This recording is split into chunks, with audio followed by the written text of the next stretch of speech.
تھی شازیہ واصف ان کا نام ہے، اور انہوں نے یہ ایک بہت ہی اچھی کوشش کی ہے کہ پورے قرآن پاک میں سے کچھ آیات کا انتخاب کر کے ان کا ترجمہ لکھا ہے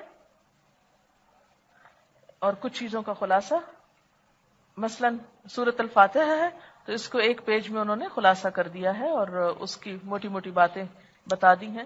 پھر اسی طرح سورۃ البقرہ ہے تو 1 سے 5 آیت کا خلاصہ، پھر آگے اسی طرح. تو یہ پورے 30 پارس کا انہوں نے اس طرح کیا ہے. اس میں یہ کہ جو شخص پورے 2 گھنٹے کا، ایکچولی انہوں نے اپنی برانچ میں 26 ڈیز کا شاید ٹائم ٹیبل اس طرح کا بنایا ہے جس میں پورا قرآن تو نہیں ہوگا بیچ میں، لیکن مختلف صورتوں کی اہم آیات اور اس سے متعلق جو اس کا خلاصہ اور اس میں جو پوائنٹس ہیں وہ لکھے ہوئے ہیں. مثلا آیت 183 سے 188 تک یہ جو رمضان کی آیتیں ہیں، انہوں نے اس کے بارے میں لکھا ہوا ہے روزوں کا مقصد، حصول تقوی، اللہ کا احساس، اس کی محبت اور خوف، تقوی کے حصول کے طریقے، رمضان میں کرنے کے کام. نمبر 1 روزوں کی تعداد پوری کرنا. نمبر 2 قرآن کے ساتھ تعلق. نمبر 3 تکبیرات. نمبر 4 اللہ کا شکر ادا کرنا، دعا کا اہتمام کرنا، سحری کھانا، اعتکاف کرنا، اللہ کے حکم سے حلال چیزوں سے جیسے رکے حرام سے بچنا. میاں بیوی کا تعلق، اس کو اللہ تعالیٰ نے بہت خوبصورتی سے بیان کیا، یعنی اللہ تعالیٰ عبادات کے ساتھ ساتھ ہی حقوق العباد کا بھی ذکر کر دیتے ہیں، وہ خوبصورت طریقے سے سکھاتے ہیں. پھر اسی طرح مختلف آیات کے نمبر کے ساتھ انہوں نے طریقہ کار اپنا یہ لکھا تھا.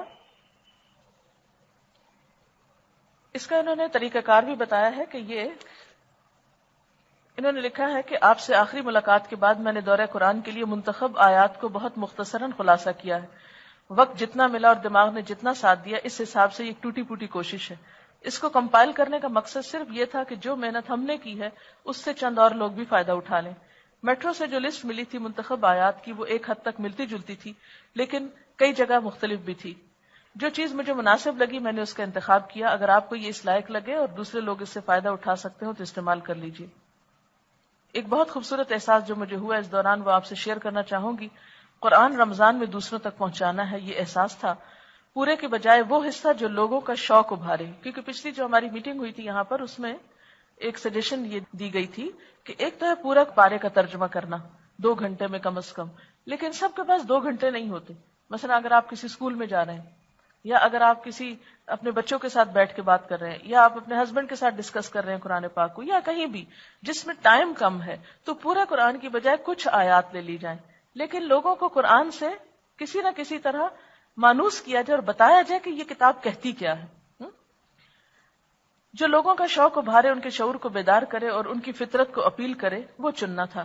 لیکن یہ سوچ کہ اتنے کم وقت اور اتنی سطحی نظر میں کیا ہوگا، یوں نظر آ رہی تھی. یعنی جب یہ بات ہو رہی تھی تو لگتا تھا کہ تھوڑے سے وقت میں ہم اتنی بات کیسے لوگوں کو بتائیں گے.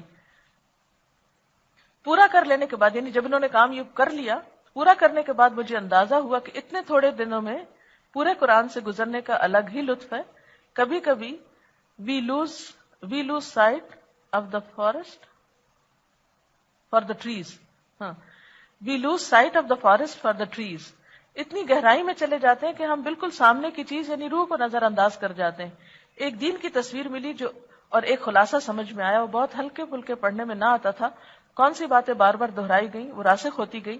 بالکل ایسے ہی جیسے ایک کھیت میں اتر کر فطرت سے قریب ہو کر بے انتہا مسرت اور لطف محسوس ہوتا ہے، لیکن انہی کھیتوں کو جہاز سے اڑتے ہوئے دیکھو تو الگ ہی حسن نظر آتا ہے.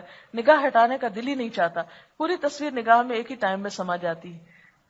یعنی جب آپ کھیت کے اندر ہوتے ہیں تو چھوٹی چھوٹی ڈیٹیلز دیکھتے ہیں نا، جیسے کلاس میں آپ دیکھتے ہیں ہر پتا، ہر کلی، اس ورڈ کا روٹ کیا ہے، اس کی مختلف تفسیریں، اس کا ایک پوائنٹ یہ ہے، دوسرا تیسرا. لیکن جب آپ اوپر سے دور سے دیکھتے ہو کسی کھیت کو یا باغ کو تو وہ ویو بھی بہت خوبصورت ہوتا ہے. تو ایک کام تو آپ کلاس میں کرتے ہو، ایک رمضان میں سارے ترجمے سے گزر کے کرتے ہو، اور ایک آپ دور سے اہم اہم حصوں کا ویو کرو گے. اس میں بھی بہت خوبصورتی ہے. اور پھر اب میں نے جو دیکھا یعنی چھوٹے چھوٹے حصوں کو، تو اس نیت اور جذبے کے ساتھ کہ دوسروں کو بھی دکھانا چاہتی ہوں، اسی سٹائل میں نوٹس بنائے. اپنے ساتھ کے اسٹوڈنٹ میں یہ کمی پاتی ہوں کہ بات میں سے اصل نقطہ اور عمل کا پہلو نکال سکیں. یعنی ہر ایک کے اندر اتنی صلاحیت نہیں ہوتی کہ آیت پڑھ کر اس میں سے عمل کی بات نکالیں. کون سی چیز کو اہمیت دیں، کون سی کو بات کے لیے اٹھا کے رکھیں. اپنی رائے اس سلسلے میں ضرور دیجیے اور جو کمی کوتاہی ہو نشاندہی کیجیے، ہم اصلاح کر لیں گے۔ اور اس کا طریقہ انہوں نے بتایا کہ یہ پورا سلیبس ہم نے 26 دنوں میں پھیلایا ہے، پیچھے اس کی تفصیل ہے۔ کچھ تلاوت کسی قاری کی آواز میں لگائیں گے، یعنی مجلس کیسے ہوگی، پہلے جن آیتوں کو پڑھنا ہے اس کی تلاوت لگائیں گے، کچھ کی عربی میں خود پڑھوں گی، ترجمہ سب آیات کا پڑھا جائے گا جن کے نمبر نوٹ کیے ہوئے ہیں، جو پوائنٹس جن آیات کے ساتھ لکھے ہیں ان کو ہلکا سا ڈسکس کر لیا جائے گا، کہیں کہیں سننے والوں کو بولنے پر موٹیویٹ کیا جائے گا، یعنی انٹریکٹیو سیشن ٹائپ ہوگا۔ منتخب شدہ آیات کی پوری فہرست اویلیبل کی جائے گی، یعنی لوگوں کو بھی دے دی جائے گی، جو سامعین لینا چاہیں وہ اپنے قرآن میں نشانیاں لگا کر آئیں تاکہ اس وقت ڈھونڈنے میں ان کو دقت نہ ہو۔ یعنی کلاس جن بھی لوگوں پر کلاس مشتمل ہوگی وہ ان آیات پر پہلے سے قرآن پاک میں مارک کر کے آئیں، اور جب کہا جائے آیت نمبر فلاں تو اتنا وہ حصہ کھول لیں، اتنے میں تلاوت سنیں، پھر ترجمہ پڑھا جائے، اور اس میں ایک بات عمل کی، یہ دوسری، یہ تیسری، یہ چوتھی، یہ۔ اور اس سے آپ اندازہ کریں کہ رمضان کے آخر میں ایسے لوگ جب قرآن کی موٹی موٹی باتوں سے روشناس ہوں گے تو ان کے اندر کیا آئے گا، قرآن کے تعارف کے ذریعے قرآن کی محبت۔ ہم کسی بھی چیز سے محبت کیوں نہیں کر پاتے کہ ہمیں پتہ ہی نہیں ہوتا کہ اس کے اندر کیا خوبی ہے۔ جو کسی کی خوبیاں کھلتی ہیں اتنی اتنی محبت آپ کی بڑھتی چلی جاتی۔ قرآن سے لوگوں کی غفلت، یعنی دور سے اس کی عزت رسپیکٹ تو کرتے ہیں مگر حقیقی معنوں میں اس سے محبت نہیں کرتے، پتہ ہی نہیں اس کے اندر لکھا ہوا کیا ہے۔ یا کچھ لوگ خوف زدہ ہیں، پتہ نہیں اس کو پڑھ لیں گے تو کیا ہو جائے گا ہماری زندگی میں۔ تو اس خوف کو دور کرنے کے لیے اگر افیکٹو پارٹس جو ہیں ان کو ہائی لائٹ کر کے 1 گھنٹے میں یا آدھے گھنٹے میں یا جتنا بھی ٹائم کہیں پر اویلیبل ہے، مثلا کچھ لوگوں کو ہو سکتا ہے کسی اسکول میں والنٹریلی کچھ کام کرنے کا موقع ملے، گھر میں تراویح کے بیچ میں، کیونکہ ہوتا ہے نا روز تراویح پڑھتے ہیں